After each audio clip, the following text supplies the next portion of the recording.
ये जहां पर एसटीएफ के हत्थे चढ़ा है शिवम सिंह चौहान। 1 लाख रुपए का इनामी है शिवम, जिसकी गिरफ्तारी हुई है। आगरा से एसटीएफ ने इसे गिरफ्तार किया। बाबू सिंह खुदकुशी केस का आरोपी है। कानपुर चकेरी इलाके में चर्चित बाबू सिंह आत्महत्या कांड का आरोपी है शिवम सिंह। कानपुर कमिश्नरेट पुलिस ने शिवम पर 1 लाख रुपए का इनाम रखा था और अब इसकी गिरफ्तारी हुई है। ऋषभ मणि हमारे सहयोगी फोन लाइन पर हमारे साथ मौजूद है। ऋषभ, एक बहुत बड़ी कामयाबी एसटीएफ ने यहां हासिल की। ऋषभ से दोबारा संपर्क करेंगे, इससे पहले आपको बता दें बड़ी खबर लखनऊ से। ये बड़ी खबर है, एसटीएफ के हत्थे चढ़ा है शिवम सिंह चौहान। शिवम पर आत्महत्या के लिए उकसाने का आरोप है। 1 लाख रुपए का इसका इनाम इस पर था। आगरा से एसटीएफ ने इसकी गिरफ्तारी की है। अब इससे पूछताछ की जाएगी। चर्चित बाबू सिंह आत्महत्या कांड का ये मामला है। यूपी पुलिस का ऑपरेशन क्लीन लगातार जारी है। हाथरस और रामपुर में पुलिस की बदमाशों से मुठभेड़ हुई है। हाथरस में हुई मुठभेड़ में पैर में गोली लगी, एक बदमाश जख्मी हो गया। पुलिस ने 2 बदमाशों को गिरफ्तार किया। रामपुर में पुलिस की गौ तस्करों से भी मुठभेड़ हुई। इस मुठभेड़ में गोली लगने से गौ तस्कर 10,000 का इनामी जख्मी हुआ है।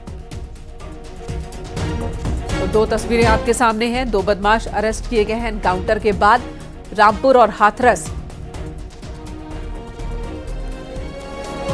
जहां पर एनकाउंटर हुआ, हाथरस में एनकाउंटर के बाद 2 बदमाशों को पुलिस ने पकड़ा है। वहीं रामपुर में गौ तस्कर को पुलिस ने गिरफ्तार किया।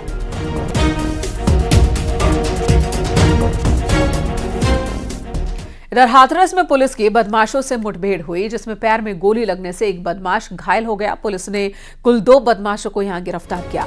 आरोपों के मुताबिक इन बदमाशों ने 10 जनवरी को ज्वेलर्स के यहां घर में घुसकर लूटपाट की कोशिश की थी। इस मामले में कोतवाली सादाबाद में मुकदमा दर्ज किया गया था। पुलिस इन बदमाशों को तलाश रही थी। सादाबाद के कोतवाली निरीक्षक जब पुलिस फोर्स के साथ मुरसान चौराहे पर चेकिंग कर रहे थे, तभी बाइक सवार 2 युवक यहां से निकले। पुलिस ने इन्हें रुकने का इशारा किया तो रुके नहीं। पुलिस ने जब इनका पीछा किया तो बदमाशों ने गोली चलानी शुरू कर दी। पुलिस ने भी बचाव में फायरिंग की। एक बदमाश के पैर में गोली लगी है। इसके बाद पुलिस ने दोनों बदमाशों को पकड़ लिया। घायल बदमाश को इलाज के लिए नजदीकी सरकारी अस्पताल ले जाया गया।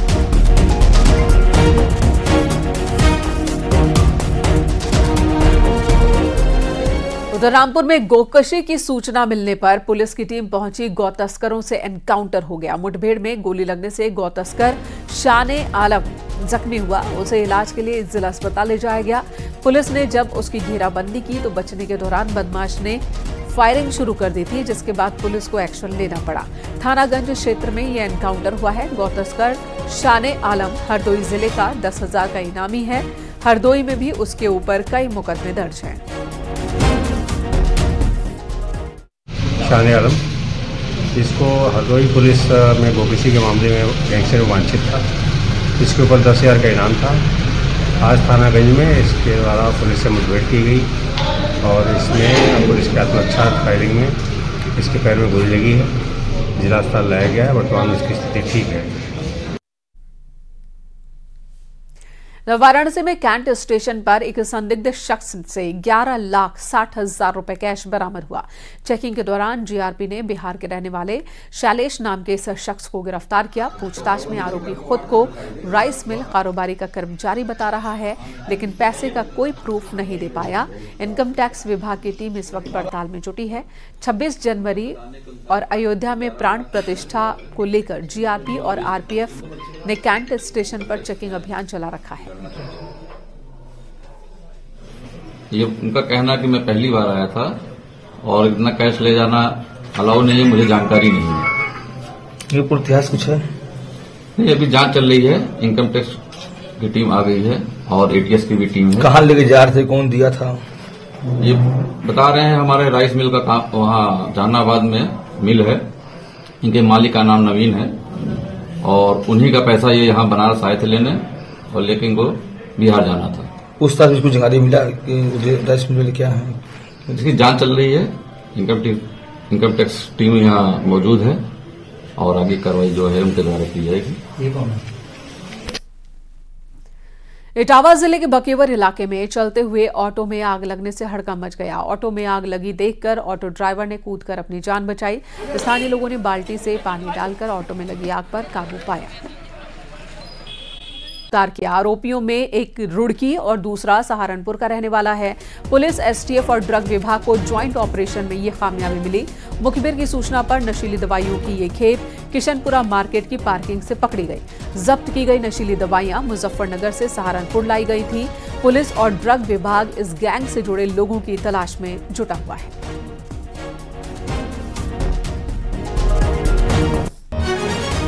देवरिया पुलिस ने अवैध शराब की तस्करी का खुलासा किया। एक महिला समेत 4 लोगों को गिरफ्तार किया। आरोपियों के कब्जे से लाखों रुपए की अवैध शराब बरामद की गई है।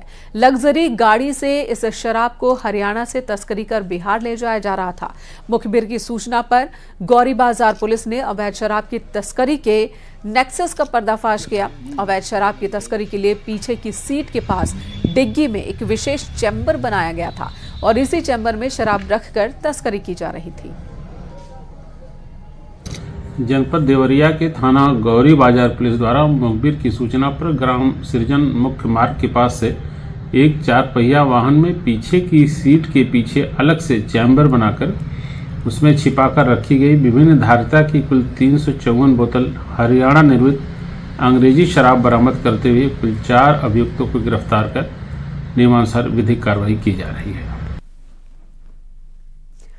बरेली में एक शख्स की ट्रैक्टर से कुचलकर हत्या कर दी गई। घटना थाना सिरौली इलाके के बड़ा गांव की है। गांव के ही 3 लोगों पर हत्या का आरोप लगा है। परिजनों का कहना है कि जमुना प्रसाद को ईश्वरी प्रसाद, कुंवरपाल और परमेश्वरी घर से बुलाकर ले गए थे।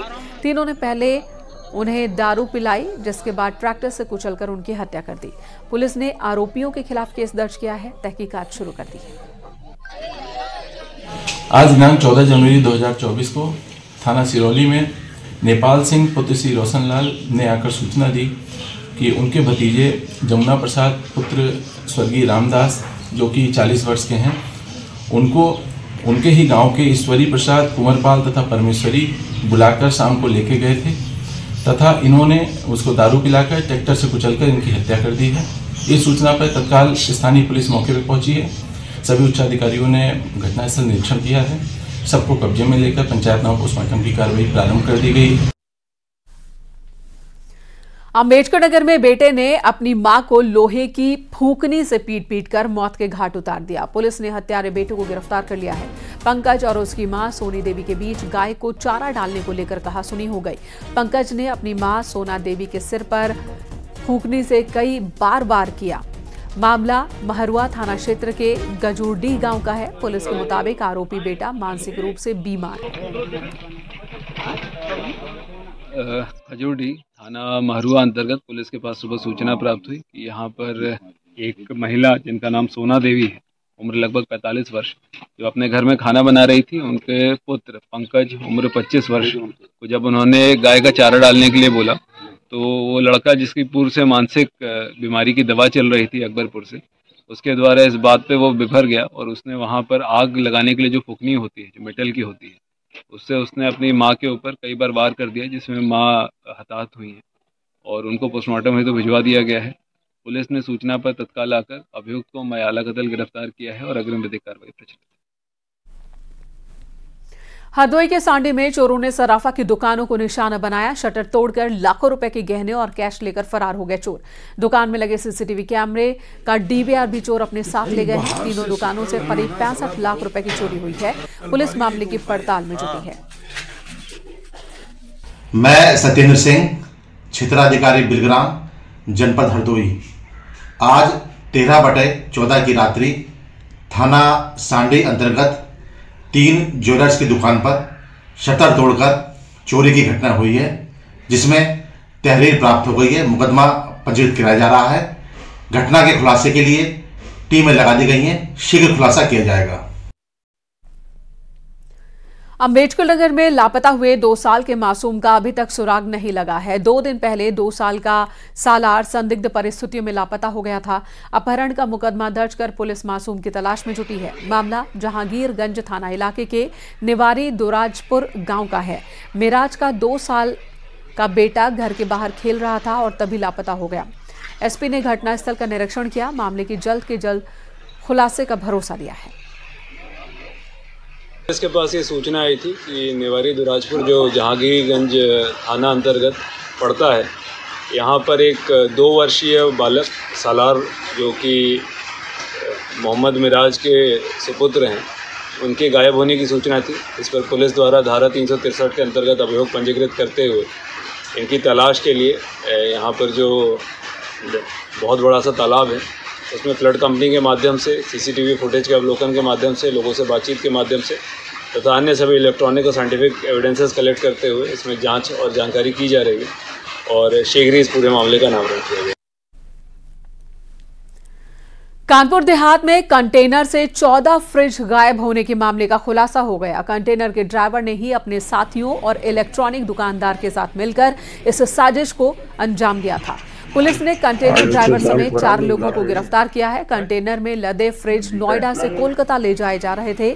ड्राइवर ने साजिशन 14 फ्रिज एक इलेक्ट्रॉनिक दुकानदार को देकर पुलिस को लूट की सूचना दी। पुलिस ने घटनास्थल के आसपास की सीसीटीवी फुटेज खंगाले।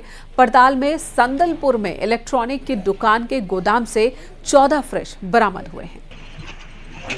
तो इन्होंने अपनी मिली भगत से एक फर्जी लूट क्रिएट करने का कोशिश किया है, जिससे करीब वहां से नोएडा से करीब 89 फ्रिज निकले थे। उसमें से 14 फ्रिज गायब करने का इन्होंने कोशिश किया, लेकिन सीओ सिकंदरा और एसएचओ सिकंदरा के नेतृत्व में इसको जल्द 36 घंटे में इसकी अनावरण हो गई है और टीम ने बहुत अच्छा काम किया है। टीम को उचित रूप से रिवार्ड भी दिया जाएगा और बाकी अन्य विषय जो भी सामने आएगा आपको अवगत कराया जाएगा। यहां का आतंक देखने को मिला, जहां पर एक कुत्ते ने 12 लोगों के ऊपर हमला कर उन्हें जख्मी कर दिया।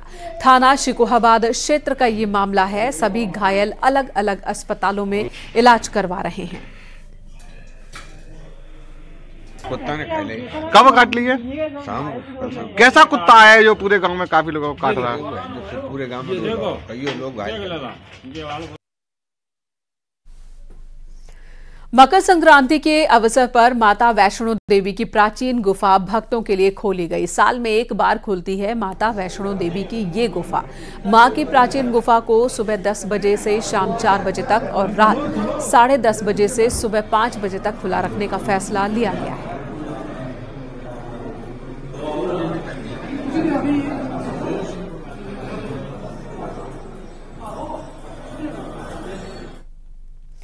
हाथरस में चलते टैंकर में आग लग गई। इसके बाद टैंकर तेज लपटों में धू कर जलने लगी।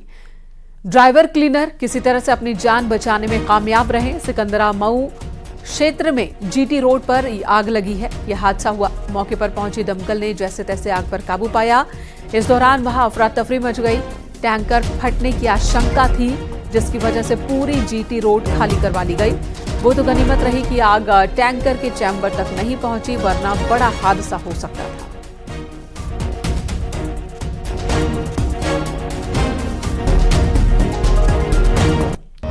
हाथरस के शैलेंद्र सर्राफ दशकों से भगवान से जुड़े डाक टिकट और सिक्के संजोकर रख रहे हैं।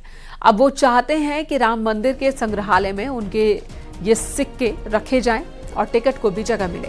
शैलेंद्र का कहना है कि उनके संग्रह में विश्व भर के 1 लाख सिक्के हैं और 20,000 डाक टिकट हैं। इकट्ठा किए गए सिक्कों में सन 1740 में चलने वाले सिक्के भी शामिल हैं। इसके अलावा नेपाल स्थित माता जानकी मंदिर के सिक्के भी हैं। हनुमान जी पर बना सिक्का और तुलसीदास और रामायण पर बनी डाक टिकट भी उनके पास मौजूद हैं, जो राम मंदिर संग्रहालय को वो दान देना चाहते हैं। देश के देवी देवता, हमारे धर्म के देवी देवता वगैरह के तस्वीरें देखता था, फोटो देखता था, उनको मैं अपने संग्रह में रख लेता था। और अब मुझे बड़ी खुशी है कि मैं भगवान राम के जो सिक्के हैं, जो संवत 1740 में चले थे, मेरे संग्रह में हैं। और माता जानकी मंदिर नेपाल के भी सिक्के हैं मेरे पास में। हनुमान जी का भी सिक्का मेरे पास में है, इसको भी मैं डोनेट करूंगा। राम मंदिर निर्माण का सपना पूरा होते ही एक साधु अपने सिर की जटाओं से रथ को खींच लंबी पदयात्रा कर अयोध्या पहुंच रहे हैं। मध्य प्रदेश के दमोह से उत्तर प्रदेश के अयोध्या पहुंचने का संकल्प मन में लेकर महोबा पहुंचे साधु का संकट मोचन हनुमान मंदिर पर जोरदार स्वागत किया गया। उन्होंने कहा कि देश के दो महान योद्धा पीएम मोदी और सीएम योगी ने करोड़ों राम भक्तों का सपना और संकल्प पूरा किया, मानव जीवन को धन्य किया। तो अभी तक हमारे लिए 566 किलोमीटर चलना है, तो 300-350 किलोमीटर और बचा है। और हमारा संकल्प था कि भव्य राम मंदिर बने और हमारे राम मंदिर में श्री राम प्रभु जी विराजमान हो जाएं, तो हम अपनी चोटी से बांध करके पैदल रथ यात्रा करूंगा और 22 तारीख को मैं वहां पहुंचना है। श्री रामचंद्र जी की चरणों में हाजिरी लगाना है। और मैं सबसे ज़्यादा जो कोई नहीं करवा सका वो काम, वो हमारे योगी जी ने और मोदी जी ने करवा दिया है। ऐसे संतों के लिए मैं तो संत मानता हूँ। बहुत बहुत धन्यवाद। वाराणसी के अस्सी घाट पर संतों में प्राण प्रतिष्ठा को लेकर काफी खुशी है और इसी के साथ सनातन धर्म को लेकर युवाओं में सटीक जानकारी देने को लेकर गोष्ठी का आयोजन किया गया। विचार गोष्ठी है ये, जिसमें दर्जनों दंडी स्वामियों के साथ साथ अखिल भारतीय संत समिति शिरकत करती नजर आ रही है। सनातन धर्म के इस गोष्ठी में सनातन को मजबूत करने के साथ साथ युवाओं में इसकी सही दिशा कैसे निर्धारित हो, इस पर सभी बड़े संतों ने अपनी अपनी राय रखी। और इस कार्यक्रम की संपूर्ण रूपरेखा बहुत ज्यादा विलंब न करते हुए हम चाहेंगे। हमने इसका आयोजन किया है, एक विचार गोष्ठी रखा है। इसमें पहले रामधुन चल रहा था, रामधुन के बाद ये काशी के विद्वतजन और काशी के महंत और धर्माचार्य को बुला करके इस विषय पर कि सभी सनातनी अवेयर हो सके, जानकारी उनको हो सके कि हमारा सनातन धर्म है क्या, हमारे सनातन धर्म का स्वरूप क्या है और इसका विज्ञान क्या है, जिसको जान करके समझ करके आगे बढ़ सकें। और